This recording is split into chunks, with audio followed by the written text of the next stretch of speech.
প্রথমত resistive load, দ্বিতীয়ত inductive load এবং তৃতীয়ত ক্যাপাসিটিভ লোড। এ পর্যায়ে আমরা যদি সার্কিটটি রান করে দিই তাহলে ভোল্টেজ এবং কারেন্টকে দেখতে পাবো। আমরা দেখতে পাচ্ছি ভোল্টেজ এবং কারেন্টকে। এখানে বড় যে রেখাটা অর্থাৎ বেশি উঁচুতে উঠতেছে এবং বেশি নিচে নামতেছে, এটা হচ্ছে ভোল্টেজের রেখা। আপনার বাড়ির গোপন বৈদ্যুতিক বিশ্ব। আজকে আমরা যে সকল তথ্যগুলো জানতে পারবো, বাড়িতে ব্যবহৃত বৈদ্যুতিক যন্ত্রপাতিগুলোর পরিচিতি জানতে পারবো, বৈদ্যুতিক ভোল্টেজ ও কারেন্ট কী এবং দেখতে কেমন, বাড়ির ওয়্যারিং করার সময় কেন বৈদ্যুতিক কোড অনুসরণ করা জরুরি এবং অনুসরণ না করলে কী সমস্যা হবে, বৈদ্যুতিক নিরাপত্তা সম্পর্কে জানতে পারব। আমরা একটি বৈদ্যুতিক লেআউট দেখতে পাচ্ছি। এখানে কোনো বাসার ওয়্যারিং করার পূর্বে সেই বাসায় কী কী লোড আমরা ব্যবহার করব সেটার একটা পূর্ব পরিকল্পনা করে থাকি। এই লোডগুলো সাধারণত 3 ক্যাটাগরির হয়ে থাকে। প্রথমত রেজিস্টিভ লোড, দ্বিতীয়ত ইন্ডাকটিভ লোড এবং তৃতীয়ত ক্যাপাসিটিভ লোড। বাসা বাড়িতে আমরা যে লোডগুলো ব্যবহার করি এইগুলো সাধারণত রেজিস্টিভ লোড এবং ইন্ডাকটিভ লোড। এ পর্যায়ে আমরা বাসা বাড়িতে যে লোডগুলো ব্যবহার করি এই লোডগুলো কত ওয়াটের হয়ে থাকে এটা একটু দেখে নেব।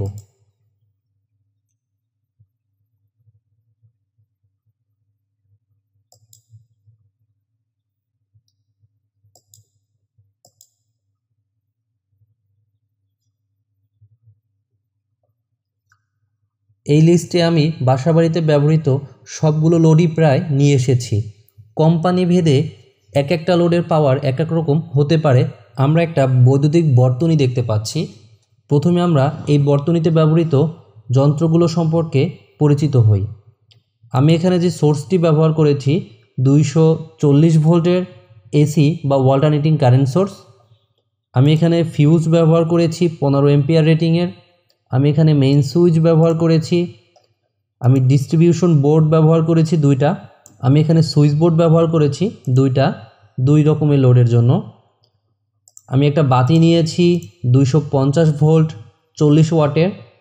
আমি একটা 100 ওয়াটের 250 ভোল্টের বাতি নিয়েছি এবং একটা ফ্যান নিয়েছি 80 ওয়াটের। একটা মোবাইল চার্জার নিয়েছি 100 ওয়াটের। একটা ফ্রিজ নিয়েছি 350 ওয়াটের। একটা ইন্ডাকশন কুকার নিয়েছি 2000 ওয়াটের। অর্থাৎ বাসা বাড়িতে যে লোডগুলো আমরা সচরাচর ব্যবহার করি সবগুলো লোডই এখানে নিয়ে এসেছি। এই লোডগুলো 2 ধরনের, রেজিস্টিভ এবং ইন্ডাকটিভ। এখানে আমি যে বাতি ব্যবহার করেছি এই বাতির রেজিস্টিভ। আমি যে ফ্যান ব্যবহার করেছি এই ফ্যানটা ইন্ডাকটিভ লোড এবং ইন্ডাকটিভ হওয়ার পরও এর সাথে রেজিস্টিভ কিছু লোড যুক্ত থাকবে। আমি যে মোবাইলের চার্জারটা ব্যবহার করেছি এটা একটা রেজিস্টিভ লোড। রেফ্রিজারেটরের যে কম্প্রেসরটা আছে বা টোটাল রেফ্রিজারেটরকে যদি আমি চিন্তা করি এখানে ইন্ডাকটিভ লোডও আছে এবং রেজিস্টিভ লোডও আছে। আমি যে ইন্ডাকশন কুকারটা নিয়েছি এই ইন্ডাকশন কুকারটা হচ্ছে রেজিস্টিভ লোড। এ পর্যায়ে আমরা ভোল্টেজ এবং কারেন্ট দেখতে কেমন এটা দেখে নেব। তো ভোল্টেজ এবং কারেন্টকে দেখার জন্য একমাত্র উপায় হচ্ছে অসিলোস্কোপ, যেটা একটা যন্ত্র। এই যন্ত্রের মাধ্যমে ভোল্টেজ এবং কারেন্টকে দেখা যায়।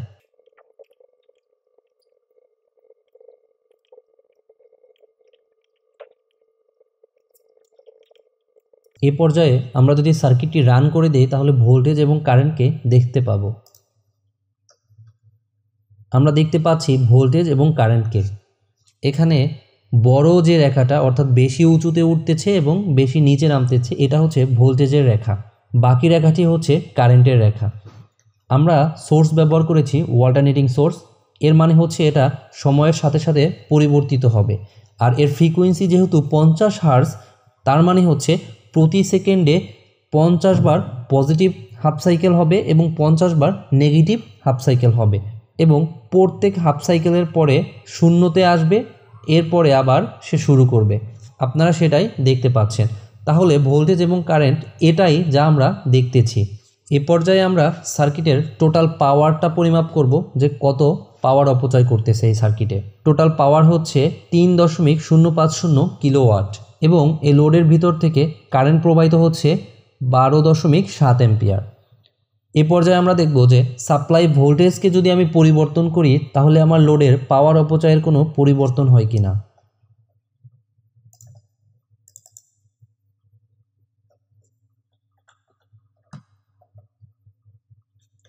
সাপ্লাই ভোল্টেজকে কমিয়ে 220 ভোল্টে নিয়ে আসলাম।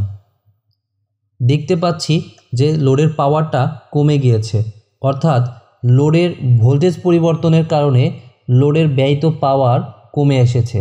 এই পর্যায়ে আমরা এই যে 4টা লোড ব্যবহার করেছি, 2টা বাতি, একটা ফ্যান এবং একটা চার্জার, এর পাওয়ার বিভিন্ন রকমের, তার মানে এর কারেন্টও বিভিন্ন রকমের হবে। চলেন একটু দেখে আসি।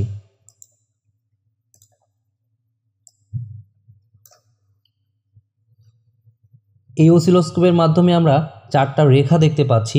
এই 4টা রেখা হচ্ছে এই 4টা লোডের কারেন্ট। যার কারেন্টের মান যত বেশি সে তত উপরে উঠেছে এবং যার মান কম সে নিচেই থেকে গেছে। বৈদ্যুতিক কোড হচ্ছে কোনো বাসার ওয়্যারিং করার পূর্বে একটা সম্পূর্ণ লেআউট তৈরি করা, যার মাধ্যমে ওই ওয়্যারিংটা সুশৃঙ্খল এবং দক্ষ হবে। সুশৃঙ্খল বলতে এটা বোঝাচ্ছি যে কোন যন্ত্রের পরে কোন যন্ত্রটা আমার স্থাপন করতে হবে।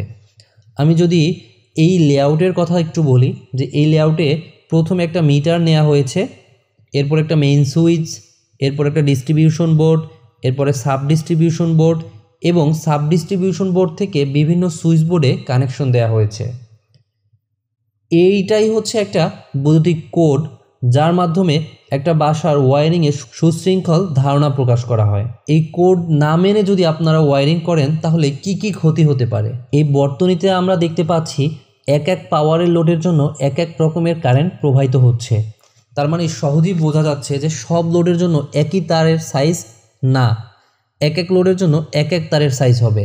অর্থাৎ কোনো লোডের জন্য চিকন তার ব্যবহার করব আর কোনো লোডের জন্য মোটা তার ব্যবহার করব। আর লোডগুলো কিভাবে আমি আলাদা করব, কয়টা লোডকে আমি একটা সার্কিটে নিব, কয়টা লোডকে আমি আরেকটা সার্কিটে নিব, এইটাই হচ্ছে একটা কোড, যেটা আমি পূর্ব থেকেই পরিকল্পনা করে নিব। এখন দেখেন আমি এখানে যে ইন্ডাকশন কুকারটা ব্যবহার করেছি, এটা পাওয়ার অপচয় হচ্ছে প্রায় 2 কিলোওয়াট। এখন এই 2 কিলোওয়াটের লোডকে যদি আমি কোনো সার্কিট ব্রেকার না দিয়ে আমি যদি আমার বাসার যে সুইচ বোর্ডটা আছে, একটা রুমের সুইচ বোর্ড থেকে যদি এই ইন্ডাকশন কুকারের লাইনটা আমি নেই, তাহলে যেটা হবে যে এই ইন্ডাকশন কুকারের কারণে এই সুইচ বোর্ডের কোনো ক্ষতি হলে আমার বাসায় সবগুলো লোড কিন্তু বন্ধ হয়ে যাবে। এটা না করে যদি আমি এই ইন্ডাকশন কুকারের জন্য আমি মেইন সুইচ থেকে আলাদা আরেকটা লাইন নিই, যদি কোনো কারণে এই ইন্ডাকশন কুকারের কোনো লাইনে কোনো ক্ষতিও হয়, তাহলে কিন্তু আমার বাসার বাকি লোডগুলো সচল থাকবে এবং আমি বাকি লোডগুলো পরিচালিত করতে পারবো। ঠিক একইভাবে আমার বাসার সুইচ বোর্ডের ভিতরে আমি এমন কোনো লোড ইউজ করব না যেটা অনেক ভারী লোড, অনেক বেশি কারেন্ট গ্রহণ করবে। কারণ অনেক বেশি যখন কারেন্ট গ্রহণ করবে তখন তারের সাইজও অনেক মোটা হবে। এ পর্যায়ে আমরা দেখব যে আমি যে ফিউজটা ব্যবহার করেছি 15 এম্পিয়ারের, এই ফিউজটা কখন পুড়ে যাবে। সার্কিটে এখন কারেন্ট প্রবাহিত হচ্ছে 11.7 এম্পিয়ার। এখানে আমি যে ইন্ডাকশন কুকারটা ব্যবহার করেছি, ইন্ডাকশন কুকারটা আমি একটা ভেরিয়েবল রেজিস্টারের মাধ্যমে উপস্থাপন করেছি। রেজিস্টারের মানটা যদি কমিয়ে দেই তাহলে এর মধ্য দিয়ে প্রবাহিত কারেন্টের মান বেড়ে যাবে এবং আমার ফিউজটা পুড়ে যাবে।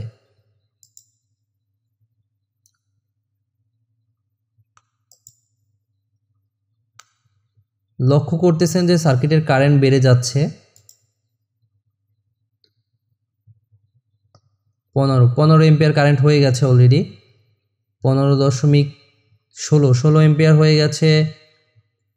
17, এই যে আমার ফিউজটা পুড়ে গেল।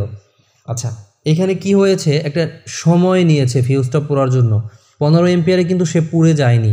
অর্থাৎ আপনি যদি একটা ফিউজের উপর ভরসা করেন যে ফিউজটা যদি 15 এম্পিয়ারের হয় তাহলে 15 এম্পিয়ারই সে পুড়ে যাবে, তাহলে এটা কিন্তু একটা সেফ বোকামি হবে। কারণ কারেন্ট যখন বাড়তে থাকে তখন ফিউজিং এলিমেন্টটা হিট উৎপন্ন করে এবং গরম হইতে থাকে। তো একটা সময় গিয়ে সে পুড়ে যায়, তবে নির্দিষ্ট কারেন্টে না, একটু বেশি কারেন্ট নিয়ে। তো এই ক্ষেত্রে আপনারা যদি সার্কিট ব্রেকার ব্যবহার করেন, ওই সার্কিট ব্রেকারের নির্দিষ্ট কারেন্ট অতিক্রম হওয়ার সাথে সাথেই সার্কিট ব্রেকারটা পড়ে যাবে এবং আপনার বৈদ্যুতিক সার্কিটকে রক্ষা করবে। তো এবারে আমি কিছু পয়েন্ট উল্লেখ করি যে বৈদ্যুতিক কোড অনুসরণ না করলে কি কি ক্ষতি হতে পারে। প্রথমত হচ্ছে বৈদ্যুতিক কোড অনুসরণ না করলে আপনার তারের সাইজ আপনি নিয়ন্ত্রণ করতে পারবেন না, বেশি পরিমাণ অর্থ খরচ হবে। দ্বিতীয়ত হচ্ছে একটা লোড যদি আপনি নির্দিষ্ট মাধ্যমে ওয়্যারিং না করেন তাহলে ওই লোডের কারণে অন্য লোডগুলো বন্ধ থাকতে পারে। এর পরবর্তীতে হচ্ছে যদি কোনো একটা নির্দিষ্ট লোডে শর্ট সার্কিট হয় তাহলে ওই লোডের জন্য আপনার বাসার সম্পূর্ণ ওয়্যারিং ক্ষতিগ্রস্ত হতে পারে। যেমন এখানে যদি এই ইন্ডাকশন কুকারে যদি কোনো শর্ট সার্কিট সংঘটিত হয় তাহলে দেখতে পাচ্ছি যে এই ইন্ডাকশন কুকারের যে লাইনটা আছে যেই সার্কিট ব্রেকার দিয়ে শুধু এই লাইনটাই ক্ষতিগ্রস্ত হবে। আমি সার্কিটটা ওপেন করতেছি, আমি সার্কিটটা পুনরায় চালু করলাম এবং দেখাতে চাচ্ছি যে এই ইন্ডাকশন কুকারটা শর্ট সার্কিট হয়ে গেছে, কোনো কারণে এটা বন্ধ হয়ে গেল। আমার বাকি লোডের কিন্তু কিছুই হয়নি, সব কিন্তু সঠিকভাবে চলতেছে। তো এটাই হচ্ছে কোড। যদি মেনটেন করেন তাহলে সুশৃঙ্খলভাবে আপনি আপনার বাসার বৈদ্যুতিক ওয়্যারিংকে নিয়ন্ত্রণ করতে পারবেন।